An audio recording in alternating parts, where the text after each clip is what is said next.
सर्वांना ख्रिस्तामध्ये सलाम. मी सुमित बोरगे आपल्या सर्वांचं पुन्हा एक वार ह्या डिजिटल WI शाबा शाळा धड्याच्या दालनामध्ये स्वागत करत आहे.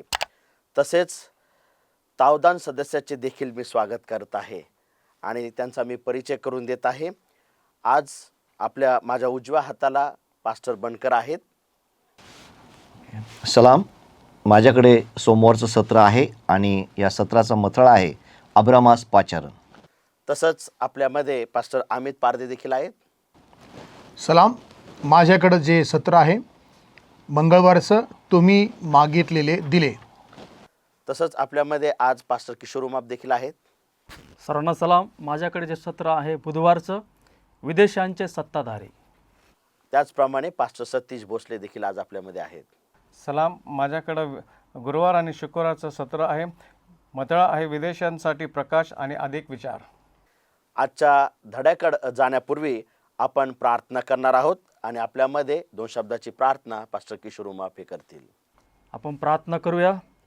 स्वर्गातल्या पवित्र महान सेनाधीश प्रभू परमेश्वरा, आजच्या या शाबा शाळेच्या सत्रामध्ये प्रभू आम्ही जात असताना परमेश्वरा तुझ्या प्रेमळ नावाला धन्यवाद देतो. तुझी महान उपस्थिती आमच्या समावेत असू दे. पवित्र आत्म्याचं मार्गदर्शन तू दे. हे सत्र चालवत असताना दे बापा, यामध्ये होणारा सर्व प्रभू पवित्र शास्त्राचा अभ्यास तू आशीर्वादित कर आणि ऐकणाऱ्याला परमेश्वरा विशेष प्रकारचं सहाय्य तू पुरव. कारण ही प्रार्थना येशू ख्रिस्ताच्या नामात केली आहे. आमेन.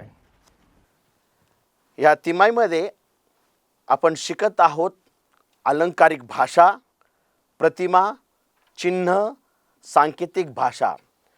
आणि याचा जर मोठा विचार केला तर बायबल भविष्यवाणीचा अभ्यास कसा करावा, कारण का हे सर्व वाक्य भविष्यवाद्यांच्या पुस्तकामध्ये आढळून येतात. आणि ह्या वर्षाच्या दुसऱ्या तिमाहीमध्ये आपण हा मुद्दा शिकत आहोत. आणि ह्या तिमाहीच्या 4थ्या धड्यात आज आपण जे बघणार आहोत, राष्ट्र एक चिन्हा दाखल पवित्र शास्त्रामध्ये आपल्याला आढळून येत आहेत, ज्याचा भाग क्रमांक 1 आपण आज अभ्यास करणार आहोत. त्या अभ्यासाच्या सुवर्ण वाचनासाठी दानिएलाचं पुस्तक याचा 7वा अध्याय आणि वचन 14 आपण वाचणार आहोत. दानिएल याचा 7वा अध्याय आणि वचन 14. सर्व लोक, सर्व राष्ट्रे व सर्व भाषा बोलणारे लोक यांनी त्याची सेवा करावी म्हणून त्यास प्रभुत्व, वैभव, राज्य ही दिली. त्याचे प्रभुत्व अक्षय व अढळ आहे, त्याचे राज्य अविनाशी आहे. प्रगटीकरणाचे पुस्तक हे पतन पावलेल्या जगावर उपाय सादर करतात आणि ही आपल्या सर्वांसाठी सुवार्ता आहे. हे जग पापाने बरबटलेलं आहे. पापाने बरबटलेल्यामुळं आपल्या चौबाजूकडे समस्या आहेत आणि उपाय कुठूनच नाही. अशाच वेळेस प्रगटीकरणाचं पुस्तक जे आशेने भरलेलं आहे, जे आमच्या काळासाठी लागू आहे, ते एक उपाय आम्हाला दाखवत आहे. प्रामुख्याने प्रगटीकरणाच्या शेवटच्या अध्यायांमध्ये आपल्याला पाहायला भेटतं एक जीवनी झाड नमूद केलेलं आहे. आता हे जीवनी झाड आपल्याला सांगतं शास्त्र उत्पत्तीच्या पुस्तकातच होतं. आणि त्याच्यानंतरच्या काळामध्ये म्हणजे हवा आदामाने पाप केल्यानंतर त्यांनी जीवनी झाडापर्यंत पोहोचण्याचा त्यांचा जो अधिकार होता तो गमावलेला आहे. आणि मग नंतर कोणीच जीवनी झाडाकडे गेलेलं नाही. पण प्रगटीकरणाचं पुस्तक आम्हाला आश्वासित करतं का जे आपण सर्व स्वर्गात जाऊ त्याच्याकडून फळ खाणार आहोत. एवढंच नाही तर जो शाप पापाने ह्या जगात प्रस्थापित केला होता तो शाप काढण्यात येणार आहे. पुन्हा आपण देवाच्या सान्निध्यामध्ये प्रवेश करणार आहोत. प्रगटीकरण हे पुस्तक काही मार्गाने उत्पत्तीच्या उलट आहे. म्हणजे उत्पत्ती पापाचा उगम दाखवते, तर प्रगटीकरण पापातून स्वर्गाकडे कसं जाता येईल याचा मार्ग दाखवते. आणि म्हणून काही मार्गाने उत्पत्ती आणि प्रगटीकरण हे 2 पुस्तकं एकमेकांच्या उलट आहेत. दानिएल आणि प्रगटीकरण ह्या दोन्ही पुस्तकात एक फार महत्त्वाचा भाग आहे, तो म्हणजे जगिक सरकार. आणि हे सरकार ह्या पृथ्वीला ताब्यात ठेवण्याचा प्रयत्न करत आहे.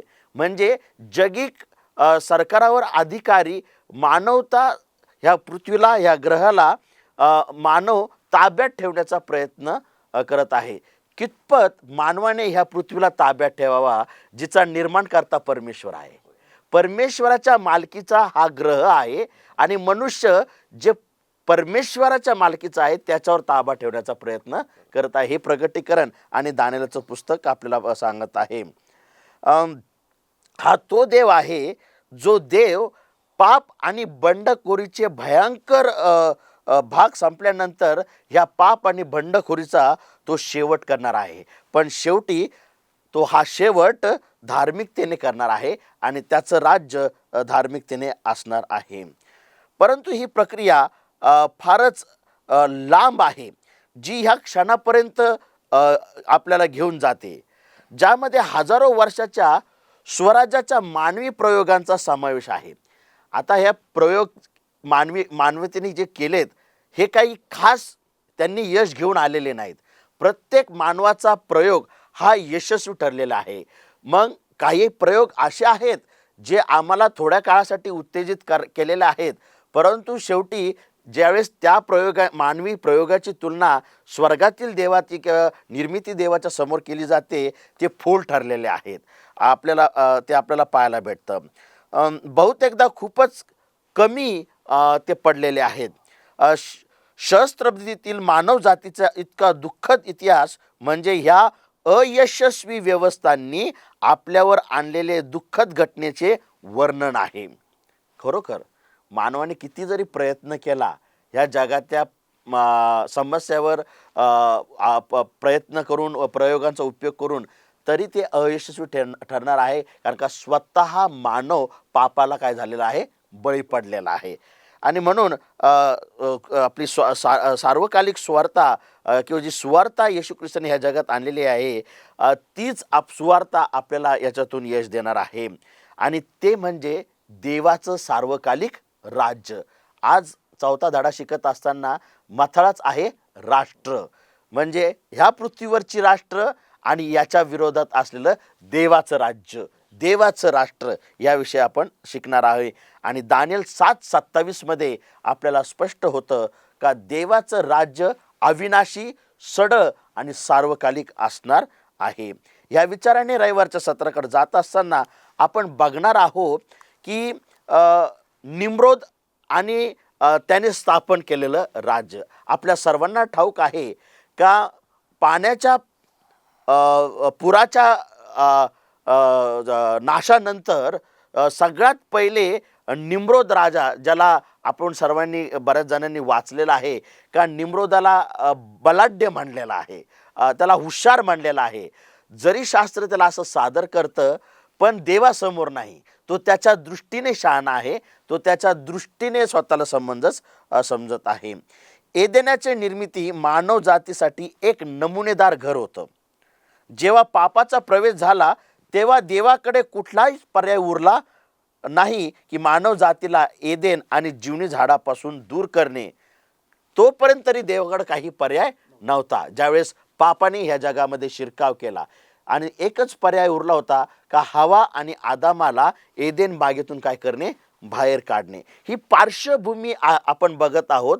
या पार्श्वभूमीनंतर पृथ्वीवर राष्ट्र निर्माण होत गेलेले आपण बघणार आहोत. उत्पत्ती याचा 3रा अध्याय आणि 16 आणि 19 वचनामध्ये आम्हाला पाहायला भेटतं, देव आदामाला म्हणलेला आहे का तू आपल्या घाम गाळून कष्ट करशील त्यावेळेस तुला काय मिळणार आहे, भाकर मिळणार आहे. एदेनाच्या बाहेर हवा आदामाला त्यांची अस्तित्व जपण्यासाठी कष्ट करावे लागणार होते आणि त्या कष्ट करत असताना आशा होती का पुन्हा परमेश्वर असा एक राजा येईल जो हवा आदामाला एदेन बागेमध्ये परत घेऊन जाईल. आणि म्हणून ह्या विचाराने विश्वासू अर्पणे बलिदान एदेन बागेच्या फाटासमोर होत होते.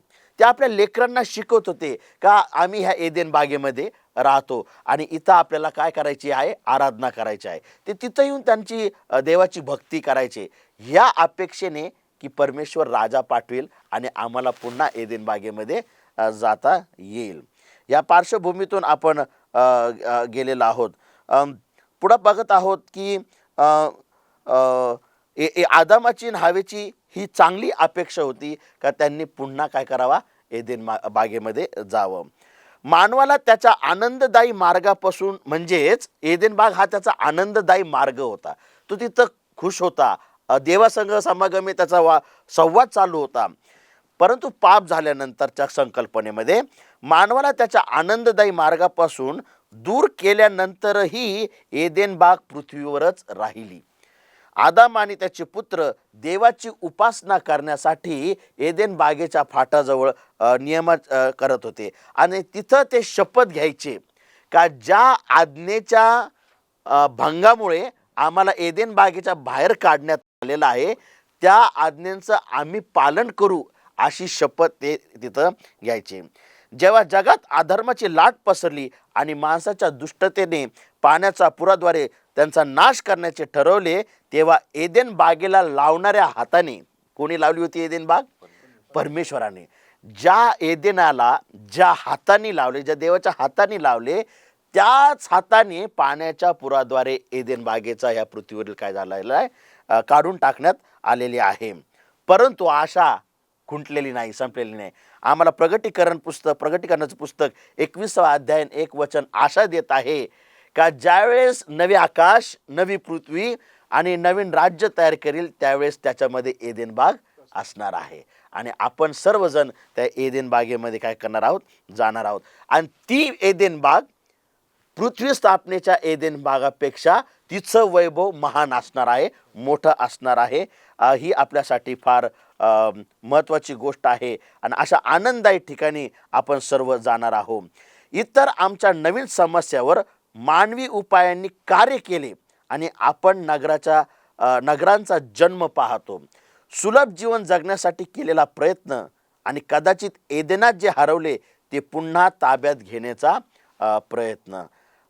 या विचारांनी आपण पुढच्या मुद्द्यांना हात घालणार आहोत आणि समजून घेणार आहोत का कसं राष्ट्रांची स्थापना होत गेलेली आहे आणि राष्ट्र देवाने कसे चिन्ह म्हणून आपल्याला त्याचे प्रगटीकरणाचं पुस्तक समजण्यास मदत केलेलं आहे. निनवे आणि बाबेल हे पहिले राष्ट्र उत्पत्तीच्या पुस्तकामध्ये आम्हाला पाहायला मिळतात आणि कसे राजकीय पुढाऱ्यांनी राजकीय पद्धतीने देवाच्या ह्या ग्रहाला ताब्यात ठेवण्याच्या प्रयत्नामध्ये अपयश मिळालेलं आहे आणि आपण पुढं कसे ते अपयशाचे वेगवेगळे पैलू आपल्या पाहायला मिळणार आहेत त्याकडे वळणार आहोत. तर ह्या विचाराने आपण सोमवारच्या सत्रामध्ये जाणार आहोत आणि सोमवारचं सत्र आपल्यामध्ये पास्टर बनकर हे चालवतील. धन्यवाद पास्टर बोरगे, तुमचे विशेष आभार मानतो आणि सुंदर एक्सप्लेनेशन, जे काही स्पष्टीकरण तुम्ही रविवारच्या मुद्द्यातून दिलेलं आहे की जो ग्रह देवाचा आहे आणि जे देवाचं आहे त्याला आज मानव स्वतःच्या नियंत्रणामध्ये आणू इच्छितो, पण ते अशक्य गोष्ट आहे. आणि ह्यावेळेस आपण सोमवारच्या सत्राकडे जाणार आहोत आणि या सत्राचा शीर्षक आहे अब्रामास पाचारण. आम्ही पाहतो की उत्पत्तीच्या 10व्या अध्यायामध्ये वेगवेगळ्या राष्ट्रांचा जन्म झालेला आहे. ह्या ठिकाणी पवित्र शास्त्रामध्ये एक राष्ट्र नाही पण राष्ट्रे असा अनेक वचनी शब्द त्या ठिकाणी आलेला आहे. अर्थातच अनेक प्रकारची राष्ट्र त्या ठिकाणी त्यांचा जन्म झालेला आहे, उदयास आलेले आहेत. आणि विशेषतः एक शब्द त्या ठिकाणी येतो की गोईम म्हणजे विदेशी राष्ट्र, की ज्यांना परमेश्वराचे ते आज्ञा किंवा विधी न पाळणारे किंवा परमेश्वराला न ओळखणारे अशी राष्ट्रांची निर्मिती त्या ठिकाणी झालेली होती. आणि आम्ही पाहतो की उत्पत्ती याचा 10वा अध्याय 5वं वचन आणि प्रगटीकरण 14:6 या ठिकाणी जर वाचलं तर त्या ठिकाणी स्पष्ट लिहिलेलं आहे की मानवजात वेगवेगळ्या प्रदेशात विभागली गेली. म्हणजे भाषा, कुटुंब, राष्ट्र या वेगवेगळ्या बघा अशा हिस्स्यांमध्ये राष्ट्रे विभागली गेली. त्यावेळेस ताबडतोब देवाने अब्रामास या राष्ट्रातून बाहेर काढलं, वेगळं काढलं, कारण ती त्यांना जिवंत देवाची किंवा उत्पन्नकर्त्याची खास ओळख नव्हती. आणि म्हणून जे काही चालीरीती ते पाळत होते, करत होते, विधी करत होते, ते देवाला वीट आणणारे होते. आणि म्हणून देवाने अब्रामाला पाचारण करताना नुसतं पाचारण केले, परंतु त्या ठिकाणी त्या राष्ट्रातून त्याला वेगळे केले, बाहेर काढले, आपल्या मूळ राष्ट्रातून त्यांनी त्याला बाहेर काढले. मग प्रश्न हा आहे की देवाने अब्रामाला त्या ठिकाणी पाचारण केले पण त्याला त्या मूळ राष्ट्रातून बाहेर का काढले? तर आम्ही पाहतो की देवाची ही इच्छा होती की देवाला अब्रामापासून त्याचे विधी आणि नियम पाळणारं असं एक राष्ट्राची निर्मिती करायची होती की ज्याच्याद्वारे देव जगातील सर्व राष्ट्रांना आशीर्वादित करू इच्छित होता. आम्ही पुढे पाहतो की देवाचा हाच हेतू होता की अब्रामाचा उपयोग राष्ट्र स्थापन करण्यासाठी करावा आणि मानवी राष्ट्र जे आहेत, ज्या ठिकाणी राजे होते त्यांच्या विरोधात एक साक्ष म्हणून परमेश्वराचं राष्ट्र देवाला त्या ठिकाणी उभं करायचं होतं की ज्या लोकांचा राजा केवळ परमेश्वर असेल आणि त्याचे विधी आणि त्याचे नियम पाळणारे अशी खास प्रजा, असे खास राष्ट्र असावं म्हणून देवाने अब्रामास त्यातून वेगळे करून त्याला पाचारण केले. आणि देवाला लोकांना हे दाखवायचं होतं की जेव्हा लोक पुन्हा आपल्या उत्पन्नकर्त्याकडे फिरले तर परमेश्वर किती सुंदर रीतीने त्यांचं जीवन आणि त्यांचं जीवन आशीर्वादित करू इच्छितो. आम्ही पाहतो की उत्पत्तीचा 12वा अध्याय 3ऱ्या वचनामध्ये आपण पाहतो की इस्रायल राष्ट्राविषयी सांगितलेलं आहे की इस्रायल राष्ट्राची जी स्थापना आहे ती जगातील सर्व राष्ट्रांना एक आशीर्वादाचं कारण व्हावं म्हणून करण्यात येणार होती. आणि म्हणून देवाने इस्रायलावर खास विशेष करून आशीर्वाद आणि विशेष अधिकारांचा वर्षाव केल्याचं आम्ही पाहतो.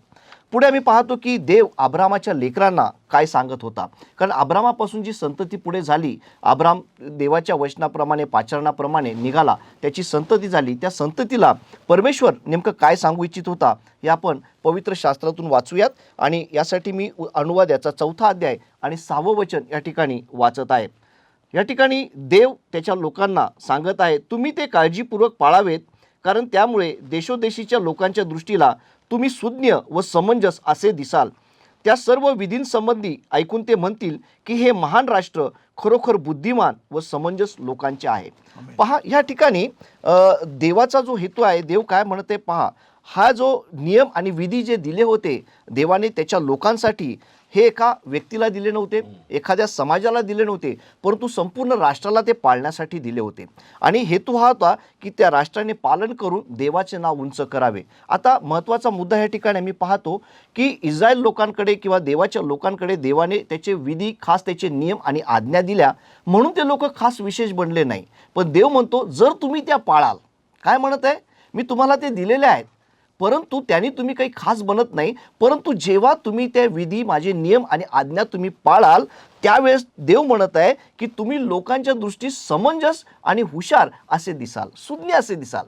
इतकंच नाही तर लोक त्यावेळेस तुम्हाला म्हणतील की हे खरोखर हे महान राष्ट्र समंजस आणि बुद्धिमान लोकांचे आहे.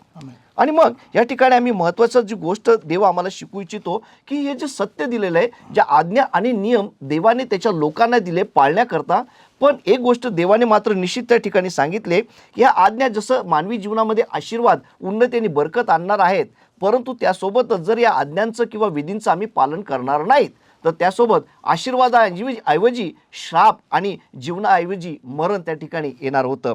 आणि म्हणून जी तत्व किंवा जे सत्य देवाचे विधी, नियमशास्त्र या पवित्र शास्त्राच्या द्वारे देवाने आमच्यापर्यंत दिलेले आहेत, तर आज ॲडव्हेंटिस्ट मंडळीसाठी त्याच्यातून आमच्यासाठी काय बोध आहे, तर देव ज्याप्रमाणे देवाच्या लोकांना, इस्रायल लोकांना देवाने या आज्ञा, विधी, नियम दिले, त्याचप्रमाणे आज देवाने आम्हाला अब्रामाप्रमाणे या जगातून वेगळं केलेलं आहे. या जगात देवाने आम्हाला पाचारण केलेलं आहे. अब्रामाप्रमाणे देवाने आम्हाला देखील पाचारण केलेलं आहे, यासाठी की देवाचे नियमशास्त्र, देवाची विधी आणि आज्ञा पवित्र शास्त्राच्याद्वारे देवाने आज आमच्या घरामध्ये, आमच्या हातामध्ये, आमच्या कुटुंबामध्ये दिल्यात. पण केवळ पवित्र शास्त्र आमच्या घरात आहे म्हणून आम्ही काही देवाची खास प्रजा होत नाहीत किंवा फार इतर लोकांच्या राष्ट्रांच्या नजरेत आम्ही फार विशेष होत नाहीत. पण देवाची इच्छा आहे की जेव्हा आम्ही हे पवित्र शास्त्र उघडू, ते आज्ञा, नियम वाचू, त्याचा आम्ही अभ्यास करू आणि ते आमच्या जीवनात लागू करू, आणि जेव्हा ते आम्ही पाळू जसं परमेश्वर म्हणतो, तेव्हा आम्ही इतर लोकांसाठी सुज्ञ आणि समंजस होणार आहोत आणि एक आशीर्वादित लोक म्हणून त्या ठिकाणी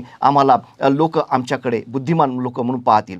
आणि म्हणून या ठिकाणी आम्ही पाहतो की अब्रामाला जे पाचारण देवाने केलं, वेगळं केलं, आणि अब्राम ज्याप्रमाणे प्रामाणिक आणि विश्वासू राहून देवाला, त्याप्रमाणे तो स्वतः आशीर्वादित झाला आणि देवाने त्याला इतर लोकांकरता, राष्ट्रांकरता आशीर्वादाचं कारण केलं. आज ॲडव्हेंटिस्ट मंडळीसाठी आणि आमच्या ॲडव्हेंटिस्ट प्रिय भावा बहिणींसाठी आणि देवाच्या लोकांसाठी हा संदेश आहे की देवाने आम्हाला पाचारण करून वेगळं केलेलं आहे, देवाने त्याच्या आज्ञाने विधी दिलेल्या आहेत. अब्रामाप्रमाणे जर आम्ही देखील देवाला विश्वासू राहू, आम्ही त्याच्या आज्ञा पाळू, तर निश्चित देव आम्हाला देखील या भूतलावर खूप आशीर्वादित करेल आणि आम्हाला आणि आमच्या संततीचा उपयोग येणाऱ्या दिवसात इतर लोकांना आशीर्वादाचं कारण म्हणून करेल. ज्याप्रमाणे ज्याप्रमाणे देवाने आब्रामाला पाचारण करून आशीर्वादाचं कारण केलं, आज देवाने तुम्हाला आणि मला देखील या जगात पाचारण केलं आहे यासाठी की आम्ही स्वतः आशीर्वादित व्हावं आणि अनेक लोकांकरता आशीर्वादाचं कारण बनावं.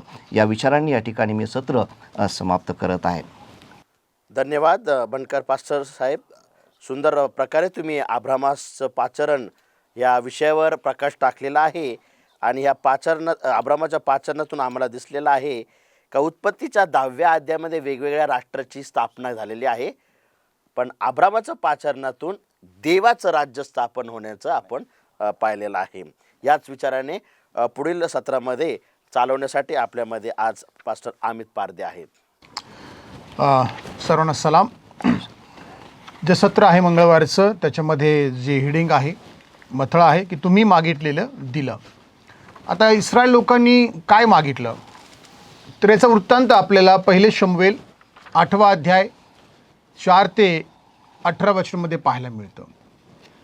ज्यावेळेस इस्रायल लोक मिस्र देशातून बाहेर पडले, 350 वर्षाचा काळ लोटला आणि बायबल सांगतं की त्यांच्यावर कुठला राजा नव्हता, तर परमेश्वर त्यांच्यावर काय होता, राजा म्हणून राज्य करत होता. परंतु कालांतरानं असं झालेलं आहे की लोकांना असं वाटलं की इतर राष्ट्राप्रमाणे आम्हाला पण काय पाहिजे, राजा पाहिजे.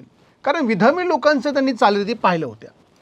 अनेक प्रकारचा मोह सैतानने घातला असेल कदाचित की तुम्हाला पण राजा पाहिजे, जो तुमचं नेतृत्व करेल, तुम्हाला मार्गदर्शन करेल, लढाईमध्ये तुम्हाला तुमची अगुवाई करेल.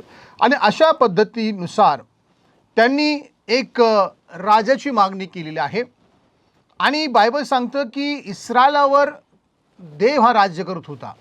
इस्रायलावर राजा कुणी असेल तर परमेश्वर होता. पण कालांतरानं असं म्हटलं की लोकांचा विश्वास डळमळला आणि परमेश्वर त्याला राजा म्हणून नको होता.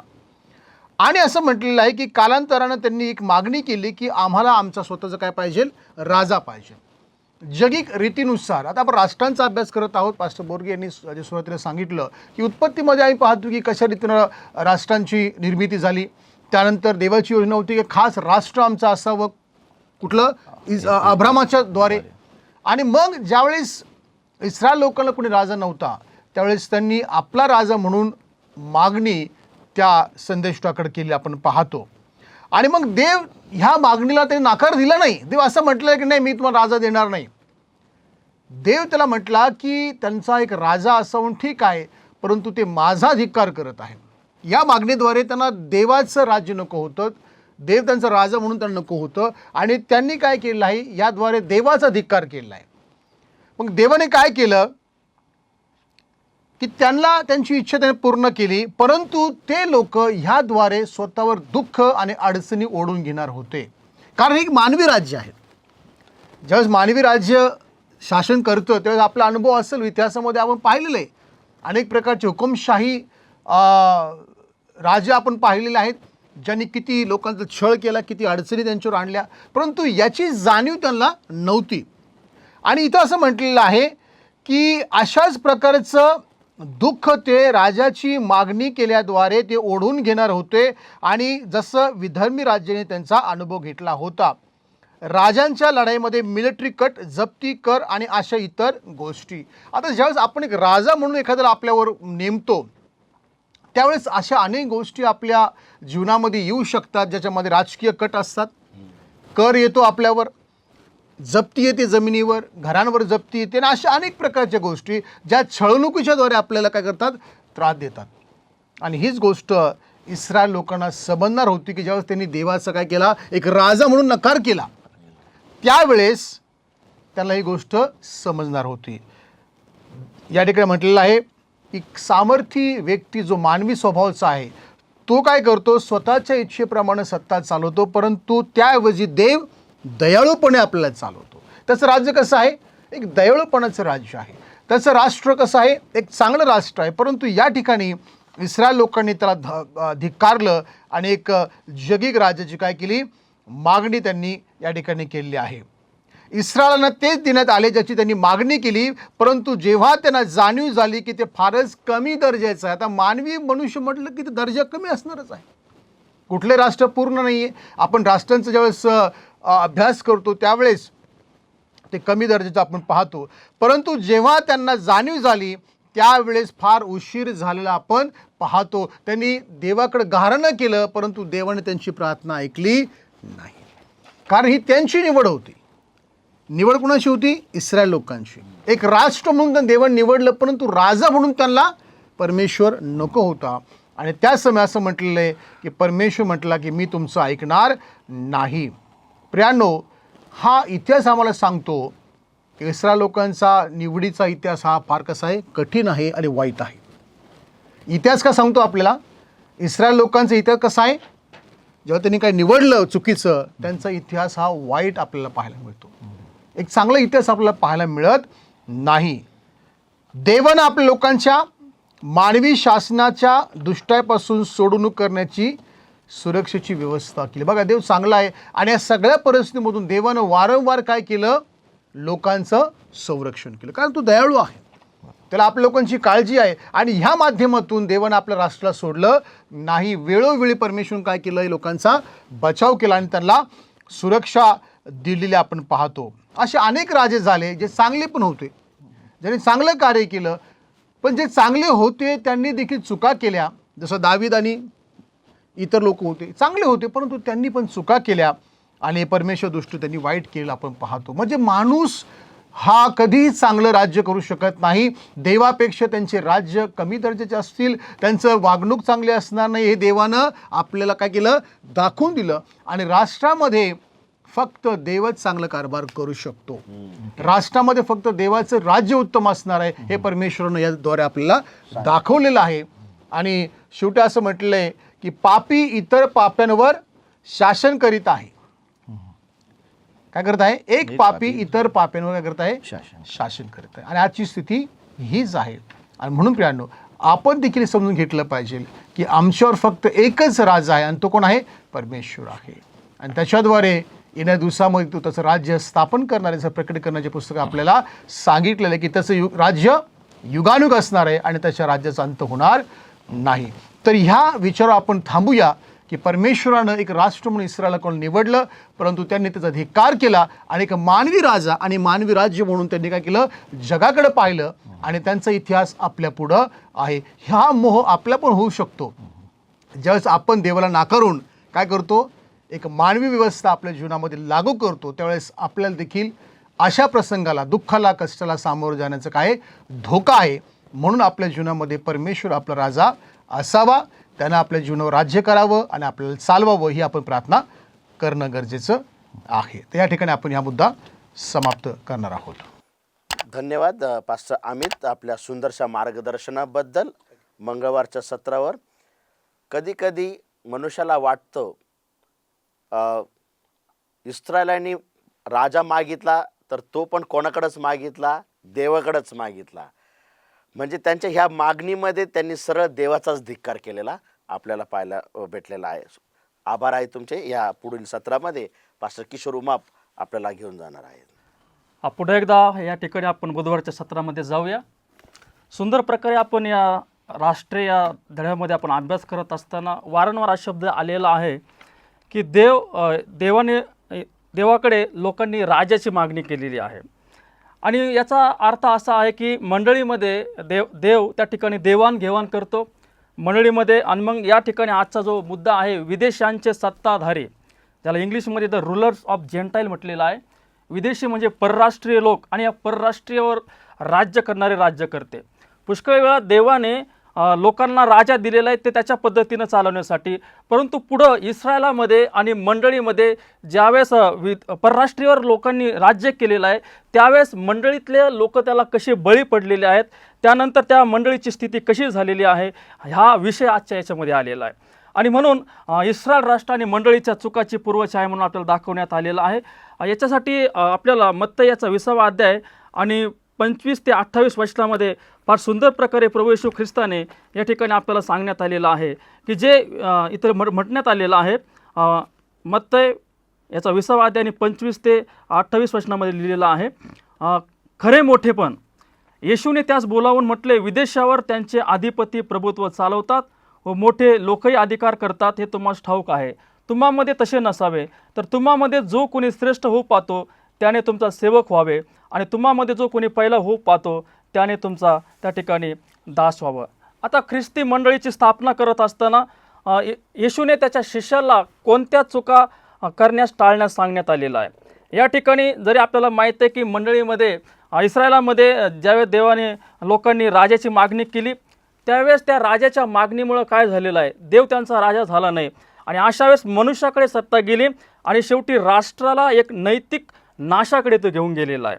आणि हळूहळू आपल्याला माहीत आहे पुढं राजे येऊ लागले इस्रायलावर आणि मग दुष्टता वाढत गेली आणि त्यामुळे शेवटी मग देवाने बाबेलोनला त्याच्या लोकांना गुलाम म्हणून जाण्यासाठी परवानगी दिलेली आहे. हा एक सुधारण्याचा मार्ग होता. परंतु हे झालं इस्रायल राष्ट्रासाठी. परंतु कालांतराने ज्यावेळेस मंडळी वाढत गेली, मंडळीच्या इतिहासामध्ये पण काही घटना घडत गेलेल्या आहेत आणि या घटनेमध्ये आपल्याला माहीत आहे की कॉन्स्टन्टाईन नावाचा बादशाह या ठिकाणी सत्तेमध्ये आला आणि तो ख्रिस्तीपणाचा काय करू लागलेला आहे, आव आणू लागलेला आहे. आणि अशा काळामध्ये त्या ठिकाणी जरी मंडळीचा छळ थांबला होता परंतु मंडळीमध्ये असं दिसून आलं की जो सम्राट होता तो स्वतःची सत्ता त्या ठिकाणी स्वतःच्या लाभासाठी तो वापरायला लागलेला आहे. अशा प्रकारचा परिणाम त्या ठिकाणी आलेला आहे. आता मत्ती 20, 25, 28 वचनामध्ये आपण ज्या चुका आहेत त्याकडे आपण लक्ष दिलं पाहिजे. येशू ख्रिस्ताला हे सांगायचे आहे की विदेशी लोक त्या ठिकाणी अधिपतीसारखं ते प्रभुत्व त्यांच्यावर करू नये, शिष्यांनी करू नये विदेशी लोकांसारखं, किंवा श्रेष्ठ होऊ पाहत असताना आपण सेवक होणं फार गरजेचं आहे आणि जो कोणी पहिला होतो त्याने दास होणं फार गरजेचं आहे. म्हणजे मंडळीचं कार्य जर स्थापन करायचं असेल तर त्या ठिकाणी आपल्याला श्रेष्ठत्वापेक्षा सेवकाची भूमिका धारण करणं गरजेचं आहे. त्यापेक्षा पहिलं होण्यापेक्षा दास होणं फार गरजेचं आहे. परंतु या राजाच्या मागणीमध्ये इतिहासामध्ये मंडळीमध्ये जे काही विदेशांचे राज्य आलेले राज्यकर्ते आलेले आहेत त्याच्यामध्ये कॉन्स्टन्टाईन आहे. कॉन्स्टन्टाईनने त्या ठिकाणी स्वतःच्या लाभासाठी त्याने वापर केलेला आहे. त्याच्यानंतर आणखीन एक राज्यकर्ता मंडळीमध्ये आलेला 4थ्या शतकामध्ये आणि 4थ्या शतकामध्ये ख्रिस्ती लोकांमध्ये आणि मंडळीमध्ये अनेक प्रकारचे वाद निर्माण झाले आणि हे वाद ज्यावेळेस निर्माण झाले त्यावेळेस मंडळी ते सोडवण्यासाठी अपयशी ठरलेली आहे आणि मग त्यावेळेस जो सम्राट होता त्याला त्यांच्यासाठी मध्यस्थी करण्याचं आवाहन करण्यात आलेलं आहे. आणि मग पुढं रोमचं राज्य आलं आणि रोमचे जे बिशप होते ते पण प्रसिद्धीस आलेले आहे. आणि अशा काळात जो मंडळीचा जो कारभार होता तो देवाच्या योजनेने देवाच्या वचनाने चालायला पाहिजे नव्हता. असं हे देवाचं शासन या ठिकाणी मंडळीचं शासन शेवटी मध्यस्थी करण्यासाठी या विदेशींवर राज्य करणाऱ्या राज्यकर्त्यांकडे सोपवण्यात आलं आणि शेवटी या शासनाने त्या दारामध्ये पाय ठेवला आणि गोष्टी ज्या आहेत अनेक वाईटपासून वाईट घडलेल्या आहेत प्रियांनो. आणि म्हणून याचा परिणाम असा झालेला आहे ख्रिस्ती इतिहासामध्ये ज्यावेळेस मंडळीने या जगाशी समेट केला त्याचा परिणाम असा झाला देवाचे जे लोक होते ते त्या ठिकाणी अनेक प्रथाकडे वळले, मूर्तीपूजेकडे ते वळले, मूर्तीपूजेच्या उपासनेकडे त्या ठिकाणी वळले. अनेक राजे सत्तेच्या पायी लोभापायी भ्रष्ट झाले असं म्हणण्यात आलेलं आहे. एवढे भ्रष्ट झाले शेवटी त्यांनी आपली लेकरं त्या ठिकाणी लेकराचं अर्पण त्या ठिकाणी मूर्तींना दिलेलं आहे आणि मंडळीमध्ये हळूहळू विधर्मी साम्राज्याच्या अनेक पद्धती आणि साधनांची सुरुवात झालेली आहे. मग या मंडळीला सुधारण्यासाठी अनेक हुतात्म्यांना त्या ठिकाणी आपला बळी द्यावा लागलेला आहे. आणि म्हणून आजच्या या धड्यामध्ये आपण पाहत आहोत परराष्ट्रामध्ये संस्कृती आहे, परराष्ट्रामध्ये समाज आहे, परंतु अशा या काळामध्ये असे काही मार्ग आहेत की या मार्गामध्ये आपल्याला हा मोह टाळता आला पाहिजे. आपल्याला विश्वासामध्ये एकत्रित होण्यासाठी फार गरजेचे आहे. आजच्या धड्यामध्ये देवाच्या मंडळीवर जर देव राज्य करतो परंतु विदेशांनी केलेल्या सत्ताधिक्यामुळे मंडळी कशी बळी पडलेली आहे, मंडळीवर किती त्रास झालेला आहे आणि मंडळी कसे मोहामध्ये गेलेले आहे त्याबद्दल आजचा विषय त्या ठिकाणी देण्यात आलेला आहे.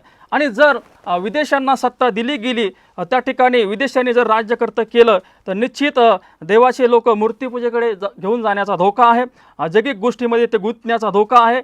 मंडळीमध्ये अनेक प्रकारचे वाद विवाद होऊ शकतात, मंडळीचा नैतिक नाश त्या ठिकाणी होऊ शकतो आणि अशा वेळेस अनेक प्रथा सुरू होऊ शकतात आणि शेवटी मंडळीची वाढ होणार नाही आणि देवाचं वचन कुठंतरी टांगलीवर राहणार आहे. आणि म्हणून विदेशांच्या सत्ताधारेमध्ये आपल्याला काही मंडळीचं कार्य स्थापन करण्यासाठी आम्हाला नम्र होऊन मंडळीसाठी कार्य करणं फार गरजेचं आहे. ज्या चुका शिष्यांनी करू नयेत अशी येशू ख्रिस्ताची अपेक्षा त्या ठिकाणी होती.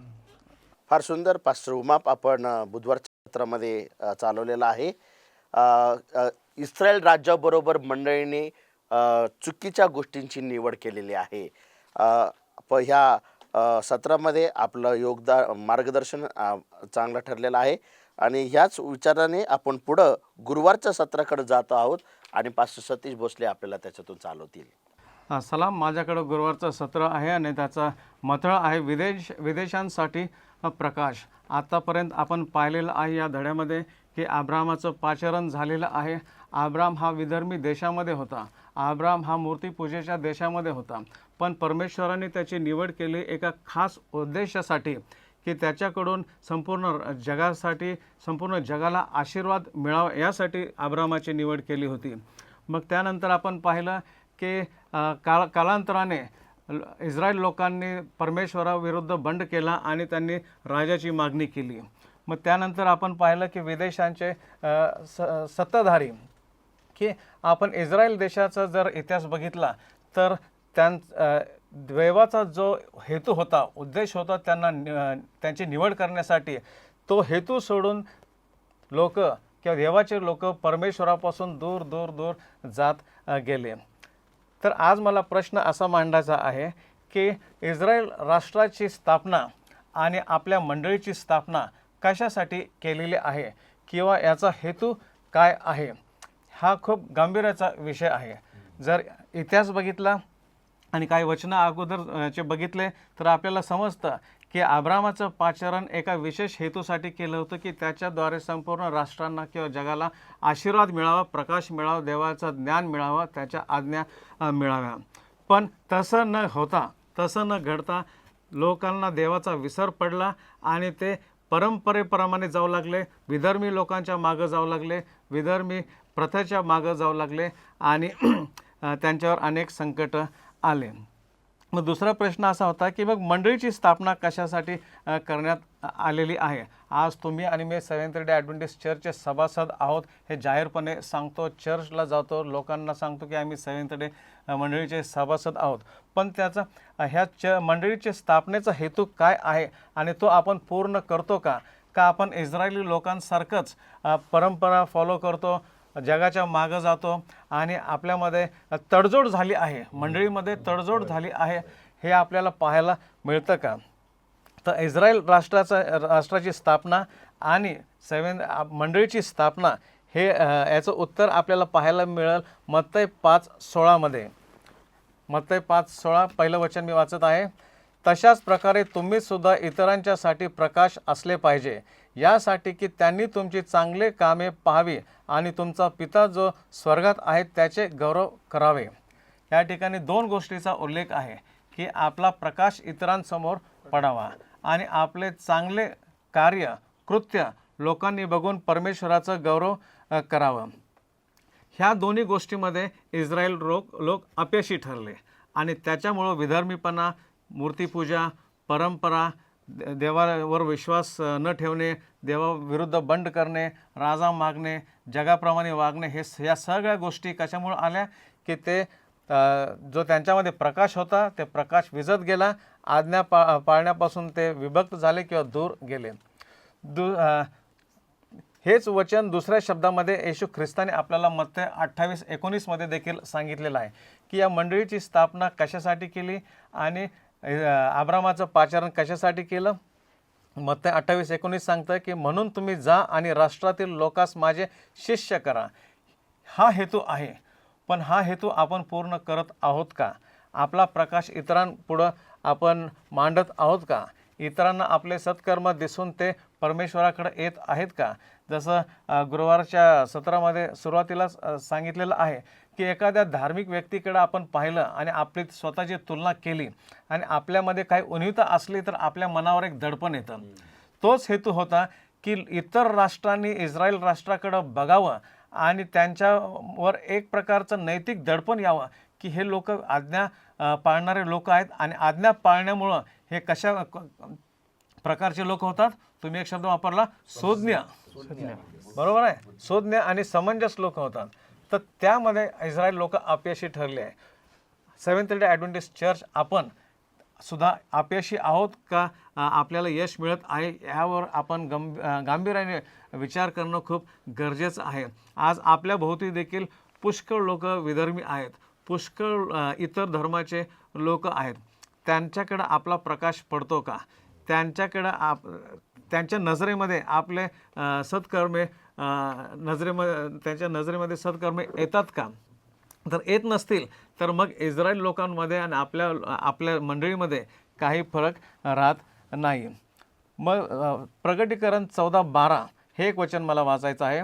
याचा अर्थ असा की देवाच्या पवित्र लोकांनी धीर धरला पाहिजे, त्यांनी देवाच्या आज्ञा पाळल्या पाहिजेत आणि येशूमधील त्यांचा विश्वास टिकवला पाहिजे. 3 गोष्टीची अपेक्षा आहे या मंडळीकडून. पहिली अपेक्षा म्हणजे धीर धरणे, दुसरी अपेक्षा म्हणजे आज्ञा पाळणे आणि तिसरी अपेक्षा म्हणजे विश्वास ठेवणे. जसं इस्रायल लोकांनी या तिन्ही गोष्टीमध्ये अपयशी ठरले, त्याच्यामुळं ते काय झाले, जगिक मार्गाकडं जाऊ लागले. म्हणून आपल्याला आत्मपरीक्षण करून वचनाकडे येणं खूप गरजेचं आहे. आणि पास्टर बनकर यांनी एक उल्लेख केला की आपल्या घरामध्ये बायबल असेल, पण जर ते आपण बायबल वाचत नाही आणि वाचल्यानंतर ते पाळत नाही, तर मग आपला प्रकाश आणि आपले सत्कर्म लोकांपर्यंत पोहोचणार नाही. तर हा हेतू जो इस्रायल राष्ट्र स्थापनेच्या मागं होता, तोच हेतू मंडळीच्या स्थापना मागं आहे की आपला प्रकाश इतरांना कळला पाहिजे. आणि म्हणून आजच्या सत्राचं शीर्षक आहे विदेशांसाठी प्रकाश. जो आपल्याला प्रकाश मिळाला आहे तो इतरांना प्रकाश देखील मिळाला पाहिजे.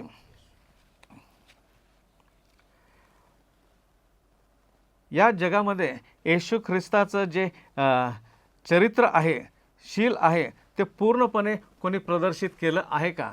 असा व्यक्ती कोणी नाही येशू ख्रिस्ताशिवाय. आणि म्हणून या ठिकाणी सुंदर वाक्य लिहिलं आहे की देवाचे शीलाचे प्रदर्शन केवळ फक्त येशू ख्रिस्तानेच प्रदर्शित केले आहे. आणि योहान 3:16-21 हे वचनं 4-5 वचनं जर आपण पाहिले तर त्यामध्ये आपल्याला पाहायला मिळतं की येशू ख्रिस्ताच्या चमत्काराद्वारे, त्याच्या जीवनाद्वारे पुष्कळ लोकांच्या हृदयावर त्याने प्रभाव पाडला, त्यांचे हृदयात परिवर्तन आणले. पण त्याचा हेतू एक होता, आमंत्रण. तर आज आपलं देखील कर्तव्य आहे की इतर लोकांना आमंत्रित करणे येशूकडे येण्यासाठी, मंडळीमध्ये येण्यासाठी. कारण की हे सत्य वचन आहे, सत्य चर्च आहे. आणि मग शेवटच्या काळामध्ये जगत असताना, राहत असताना आपल्यावर मोठी जबाबदारी आहे. गणना 14:21 या ठिकाणी 17 ते 21 4 वचनाचा उल्लेख आहे, पण मी फक्त 21 वचन वाचत आहे. त्या ठिकाणी लिहिलं आहे की पण मी तुला सत्य सांगतो, मी नक्कीच जिवंत आहे आणि माझी प्रभा नक्कीच साऱ्या पृथ्वीवर भरून आहे. हे जसे खरे आहे तसेच खरेपणाने मी तुला वचन देतो. तर या ठिकाणी आपल्याला पाहायला मिळतं की परमेश्वर म्हणतो की त्याची प्रभा नक्कीच साऱ्या पृथ्वीवर भरून आहे. यशा 42:6 या वचनामध्ये सांगितलं आहे की मी परमेश्वराने तुला योग्य गोष्टी करण्यासाठी बोलावले आहे. अब्रामाला कशासाठी बोलवलं? योग्य गोष्टी करण्यासाठी. सेव्हन्थ डे ॲडव्हेंटिस्ट मंडळीला कशासाठी बोलवलं आहे? योग्य गोष्टी करण्यासाठी. आणि सेव्हन्थ डे ॲडव्हेंटिस्ट मंडळी म्हणजे कोण? तुम्ही आणि मी. तर ते योग्य गोष्टी करणं खूप गरजेचं आहे.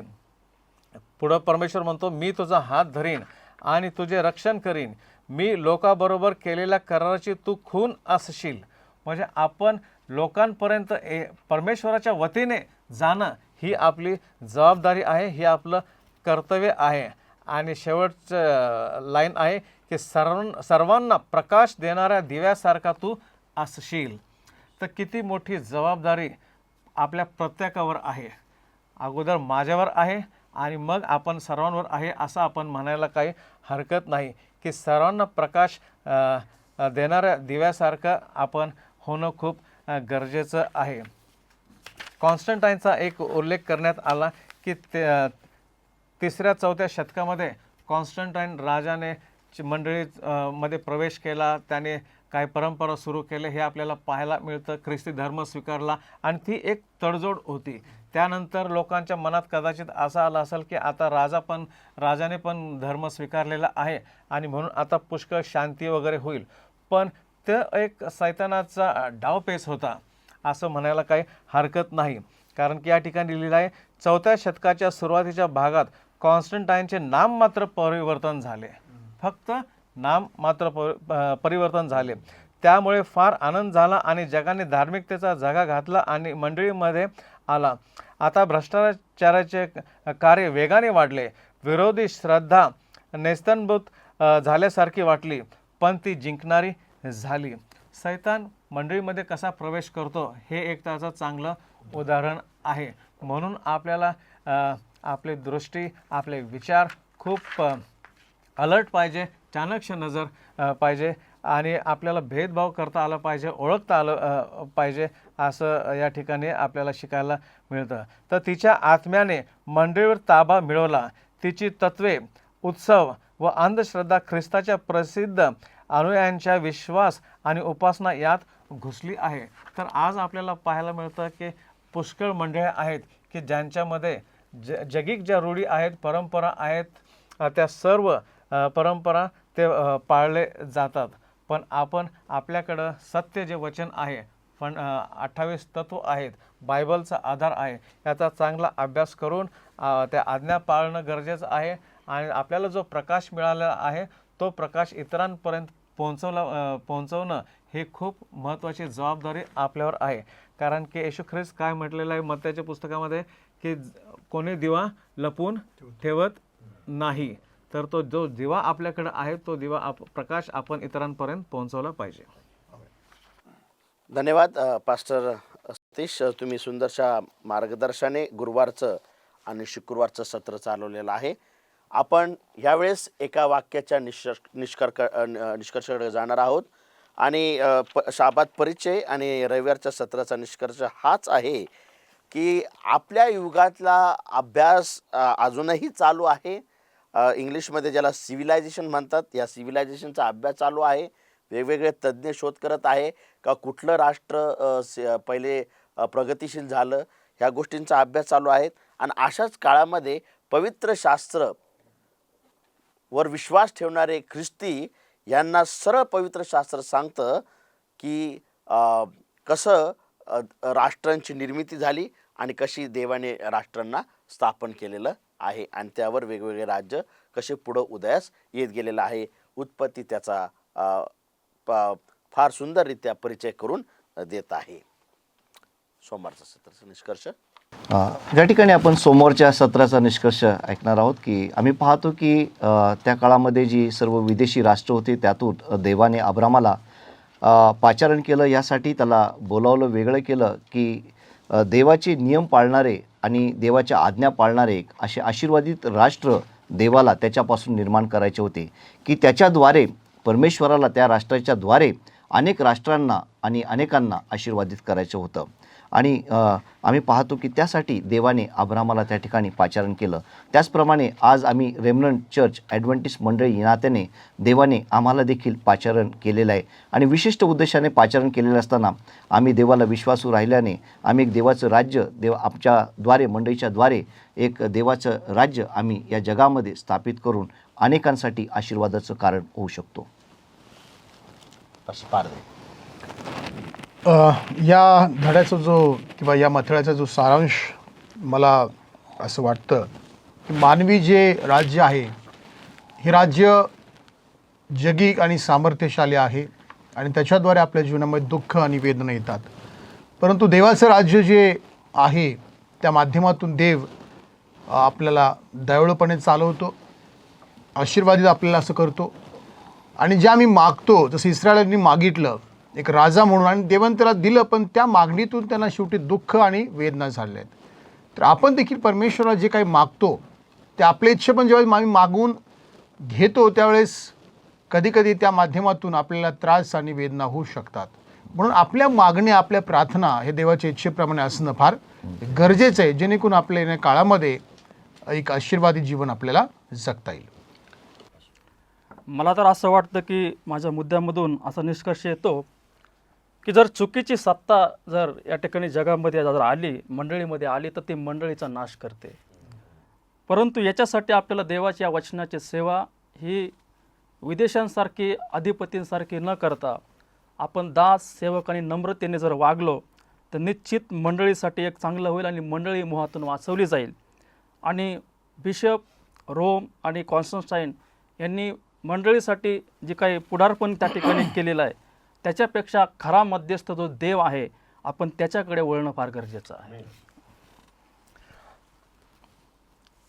गुरुवारच्या सत्रामध्ये महत्त्वाचा मुद्दा आहे की आपल्यावर जी जबाबदारी आहे मंडळीची स्थापना करण्याचा हेतू जो आहे तो म्हणजे पाप्यांना ख्रिस्ताकडे आणावे.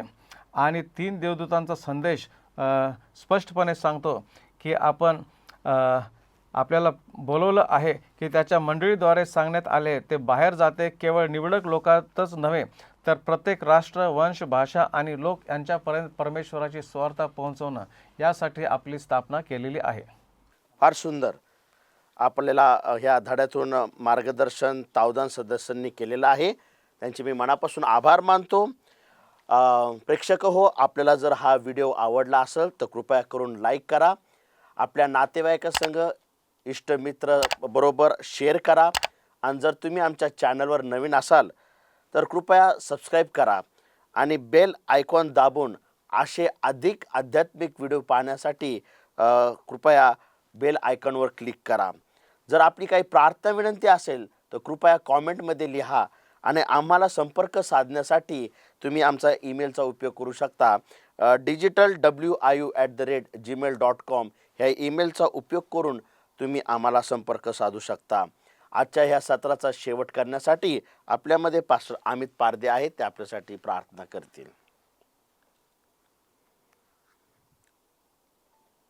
प्रार्थना करूया आपण. स्वर्गातील जिवंत देवा, आज या सत्रांमध्ये तुझ्या पवित्र वचनाचा आम्ही अभ्यास केलेला आहे. राष्ट्र म्हणून देवापा जगिक राष्ट्र आहेत आणि तुझं स्वर्गीय राज्य आहे, परंतु तुझं राज्य हे अधिक चांगलं आहे कारण तू दयाळू आणि चांगला देव आहेस. परमेश्वरा, एक मंडळी या नात्यानं आम्हाला जी जबाबदारी दिलेली आहे की आम्ही आमचा प्रकाश इतरांपर्यंत पोचवावा, आम्ही ख्रिस्त जगाला दाखवावा, असं तू आमच्याद्वारे होऊ दे, मंडळीद्वारे होऊ दे. जे आम्ही शिक्षण घेतलं प्रभू ते आमच्यापर्यंत सीमित न ठेवता आम्ही इतरांपर्यंत घेऊन जावं आणि तुझ्या वचनानुसार वागावं, बोलावं, चालावं, असं तो होऊ दे. आमच्यामध्ये ज्या चुकीच्या चालीरीती, रूढी, परंपरा आहेत ते दूर कर. या व्हिडिओच्या माध्यमातून ज्या जे लोक ऐकत आहेत त्यांना देखील प्रभू तू आशीर्वाद दे, कारण ख्रिस्ताच्या नावाने मागतो, आमेन. भेटूया पुढील आठवडी एका नवीन विषयाबरोबर. तोपर्यंत सर्वांना ख्रिस्तामध्ये सलाम. सलाम.